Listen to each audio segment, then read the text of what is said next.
7 horas 45 minutos, confirmando 7h45, quadro check-up no rádio. Cafezinho já chegou, a água também, né? Tô aqui desde as 6 horas da manhã, nada, nem. Pronto, agora sim. Doutor Belio, seja bem-vindo aqui, com direito a uma atenção especial sendo nossa amiga Suênia. Bom dia. Bom dia, Marcos. Bom dia a todos que nos assistem, nos ouvem. Obrigado, Suênia, pelo café, sempre bem gostoso, quentinho, e a água. A satisfação participar mais uma vez aqui do Panorama 95. Doutor, o clima começou a mudar, já tivemos aí alguns registros de chuvas, né? E com alegria também vem, claro, gripe, resfriados, né? Isso quando se trata de pessoa idosa, o cuidado tem que ser mais intenso? Bem, Marcos, o tempo quando muda, ele fica um tempo chuvoso, geralmente aqui na nossa região ele precede, né, altas temperaturas, então fica quente e úmido, que é um ambiente propício para a proliferação de micro-organismos como vírus, bactérias, principalmente vírus. Esse tempo quente e úmido, ele também favorece a quebra de barreiras de defesa que a gente tem, que inclusive foi tema da semana passada, a nossa imunidade, nossas defesas. Então, favorece com que as pessoas adoeçam mais de doenças respiratórias como resfriado, como gripe, até mesmo como pneumonia, bronquite, rinite, todas as ites, esse período agora favorece, por causa dessa facilitação de proliferação dos vírus, das bactérias. Elas aparecem com muito mais frequência, e aí vai uma pessoa acometida e já transmite para outra, e assim sucessivamente. Nos idosos isso acontece também, em virtude deles já serem mais propícios a adoecerem por qualquer outra doença, e eles estão também em contato com outras pessoas, eles estão também nesse ambiente quente, nesse ambiente úmido, no mormaço que a gente chama, que a gente costuma dizer, e também tem gripe, tem resfriado e tem todas as outras. O que acontece no idoso? O problema é que o idoso tem muitas doenças, outras doenças crônicas, e eles podem descompensar essas doenças. Eles têm doenças de base, que a gente chama. Então ele tem uma gripe simples, um resfriado simples, e isso pode fazer com que ele desenrole uma cascata de doenças que ele já tem, que estão compensadas. E é mais grave, mais preocupante nesse sentido. Agora, como é que o idoso pode se prevenir, por exemplo? Porque ele tem que ter um dia a dia diferente, tem que se preocupar mais, por exemplo, em estar sempre tomando líquido. Como é que ele pode se proteger dessas gripes e resfriados? Porque quando ela vem, não escolhe, né? Não escolhe, é verdade. Ele tem que estar bem, com o sistema imunológico dele funcionando o melhor possível. Como a gente falou semana passada, ele tem que estar bem hidratado. O cuidado na hidratação é uma coisa que tem que ser redobrado nesse período agora. Eu acho que é o 3º ou 4º programa seguido que eu comento sobre isso, porque a gente está todo dia em contato com pessoas que estão sendo acometidas por desidratação. Eles são mais desidratados, eles desidratam com mais facilidade. E a hidratação é um mecanismo de manter o nosso sistema de defesa, nosso sistema imune funcionando bem. Então, hidratar, líquido, suco, água, de 2 em 2 horas, coloca um alarme, coloca uma garrafinha d'água ao lado, que eles não vão ter sede, eles não vão lembrar, muitos deles são demenciados. Então, uma estratégia é já colocar a garrafinha d'água lá, e daqui a pouco dá de novo e dá de novo. Quem chegar já oferece água e aumenta a quantidade de água. Uma outra estratégia, Marcos Dante, é não entrar em contato com essas pessoas que estão passando por gripe, por resfriado, e as pessoas que têm estão acometidas dessas doenças respiratórias, usar uma máscara. Tem uma estratégia bem eficaz, que é a questão de lavar sempre as mãos. Lavar as mãos ou usar o álcool gel. Então, o idoso acamado, ou que ele vive em casa mais restrito ao leito, ele fica ali ao lado com álcool gel. Todo mundo que for entrar, higieniza as mãos para poder pegar, para poder fazer alguma saudação de pegar na mão, enfim. Então, lavar mãos, usar álcool gel, tá bem hidratado. Quem for entrar em contato, usar uma máscara. A máscara serve para evitar que a pessoa que está doente transmita para outras pessoas, não evitar de adoecer, que acontece às vezes o contrário, a pessoa usa uma máscara com medo de adoecer. E não é bem assim.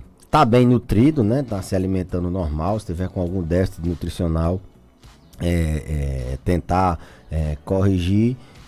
Basicamente isso, tá com as suas doenças compensadas, tá com sua rotina de visita ao médico, de exames.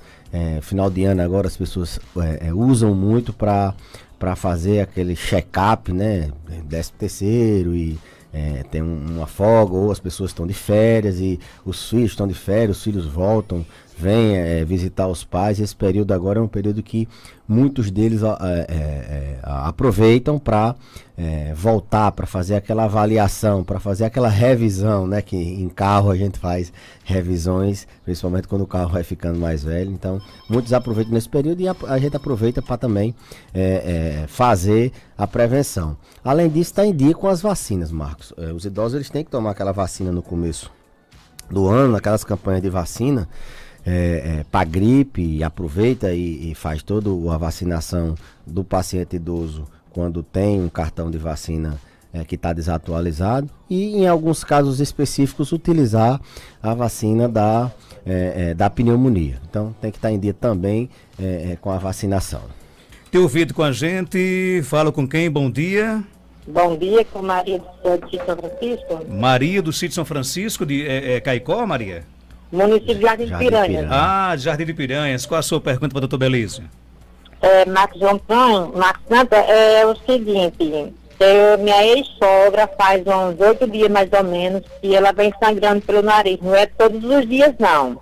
Agora faz 8 anos, 5 anos que ela foi para o doutor Heloísio, ele passou quando ela vai para o SESC, a pressão dela está muito alta e ele disse que talvez fosse um ressecamento no nariz, ou então fosse devido a essa que ela toma muito tempo. O que é que você acha? Ela deve procurar um médico de cabeça, pescoço ou de coração?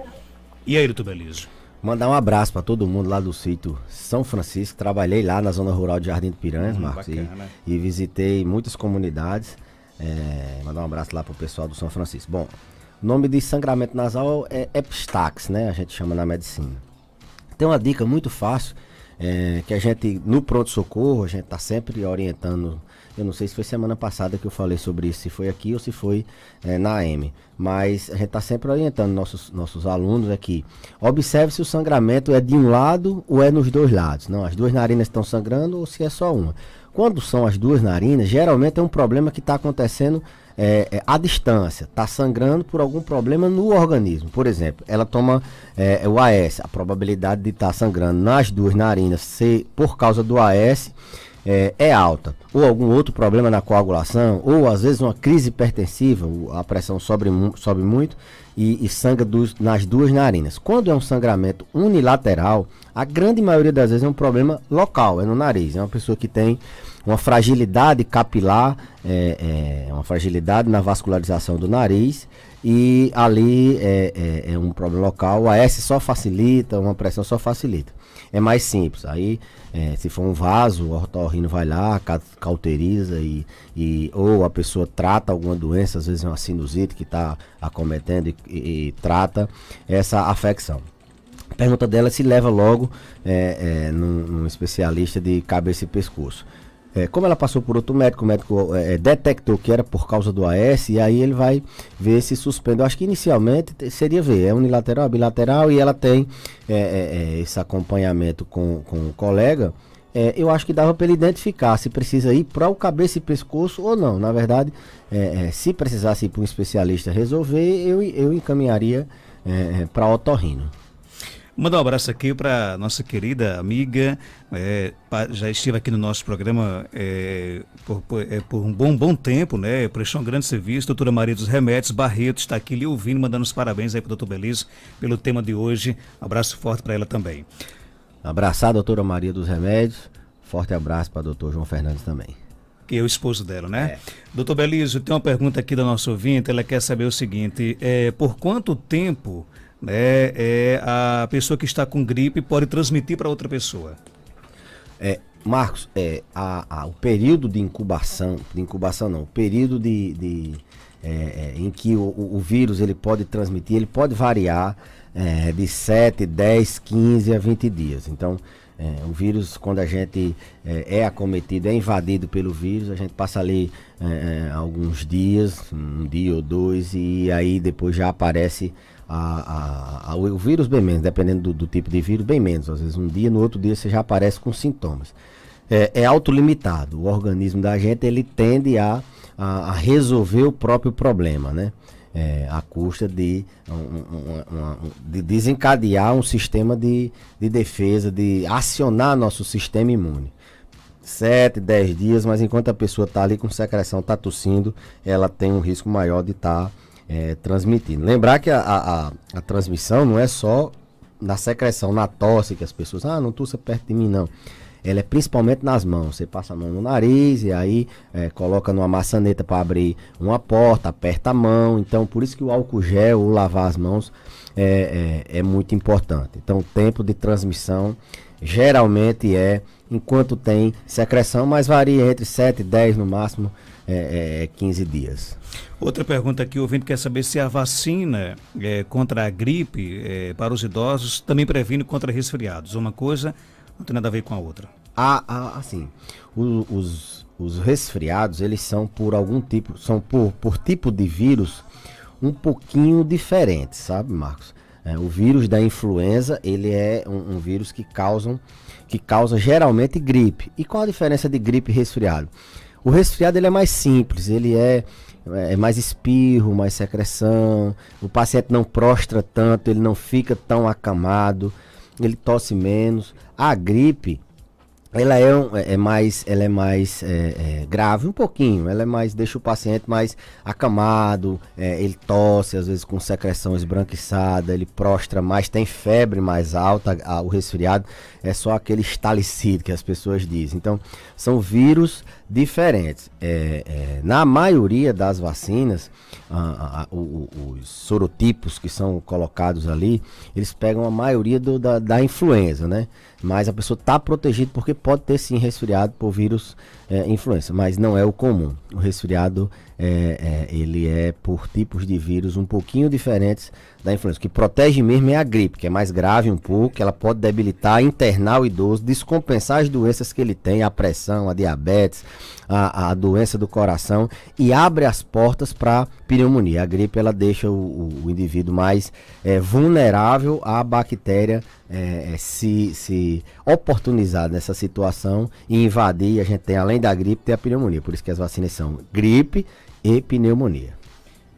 O ouvinte pergunta aqui, diz que o pai dela tem 68 anos de idade e depois de uma gripe, ele está aí há 3 meses mais ou menos com uma tosse que não para, de jeito nenhum. O que pode ser? Boa pergunta.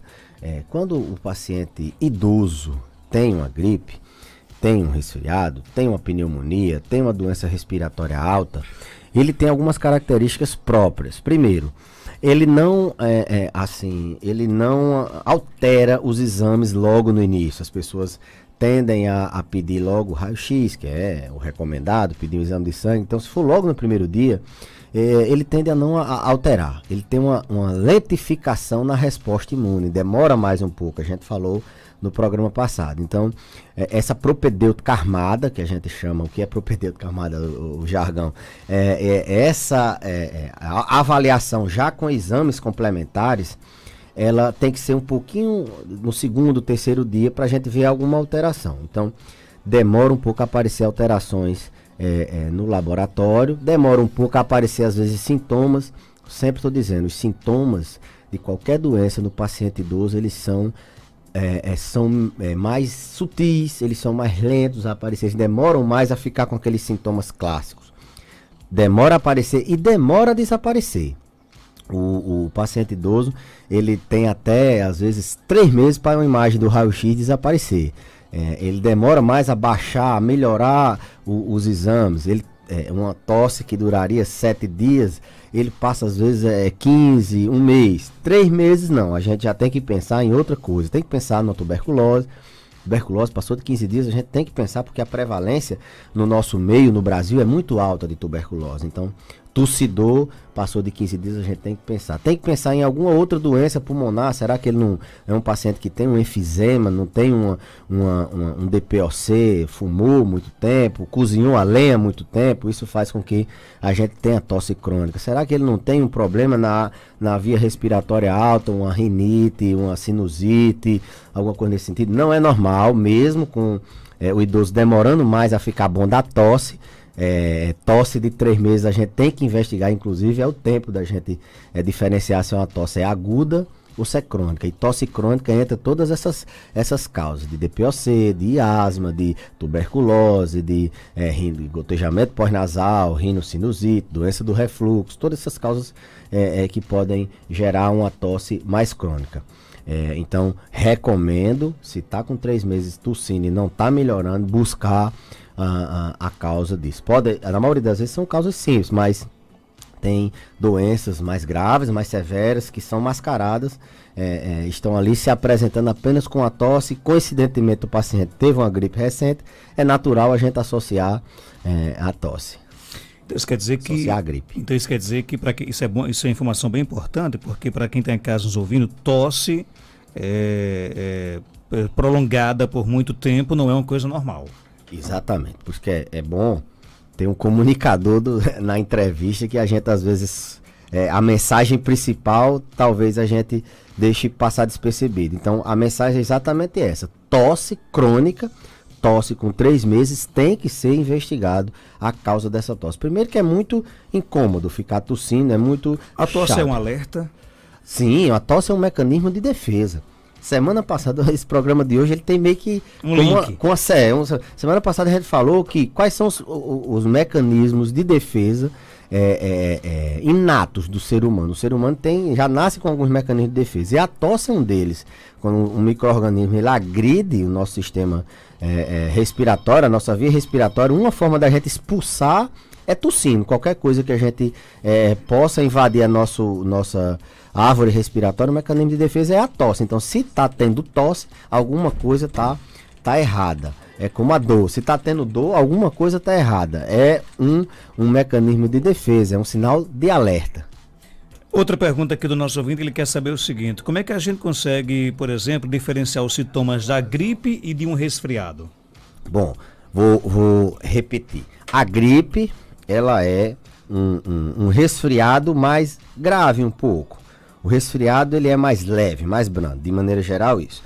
No resfriado a gente tem vírus diferentes da gripe, na maioria das vezes. Vírus essencial, rinovírus, são vírus mais simples. Então o resfriado ele cursa com sintomas mais brandos. Ele é espirro, ele é coriza, que é aquela secreção, ele pode dar uma dorzinha de garganta, febre pode dar, mas é só aquela febre baixa, o paciente se recupera mais rápido, às vezes sem nem precisar se ausentar do trabalho.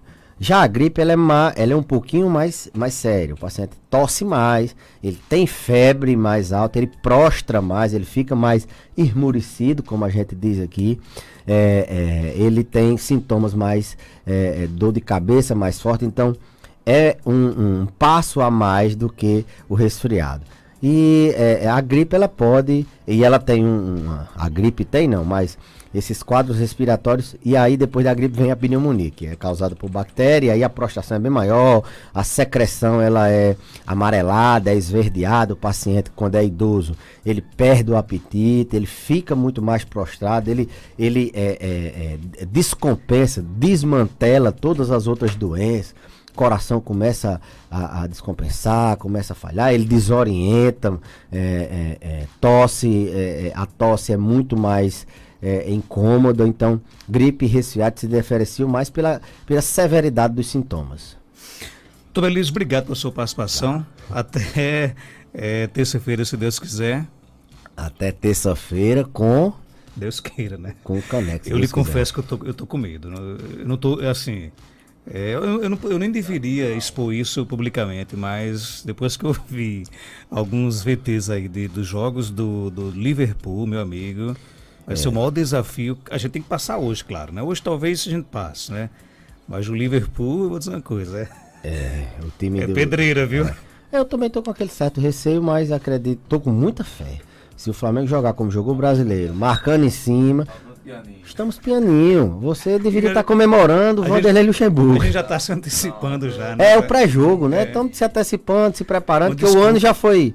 É só a cereja do bolo. Não, assim, mas o jogo de hoje, Marcos, é difícil. É difícil, O time tem aquele Carrilho, que joga pela direita, o peruano joga muita bola. Tem aquele centroavante dele, o Gomes, tem aquele outro que estava no banco, que é o titular, tem Cuejá, é um time articulado, joga bem. Só a defesa que é fraca. Você sabe que o futebol tem a sua surpresa. Já imaginou uma final Flamengo e Monterrey? Tudo pode acontecer. Acho que eu ficava com mais medo do que com o livro. Vamos aguardar. Mas o Barcelona ganhou, o São Paulo ganhou o melhor Barcelona de todos os tempos. Porque eu estava até animado. Eu fui inventar de assistir ontem o VT do Flamengo jogo. e River. Não, Liverpool e Roma. Aí Liverpool meteu 4-0 no Roma. Eu disse, meu Deus do céu, pronto.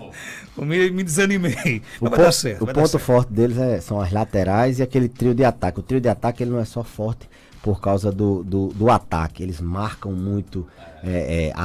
Os três marcam muito na frente. Não, vai dar certo. Dificuldade. Vai dar certo. Se Deus quiser. Mas o foco é Al Hilal. Liverpool, talvez. Um abraço, tudo beleza.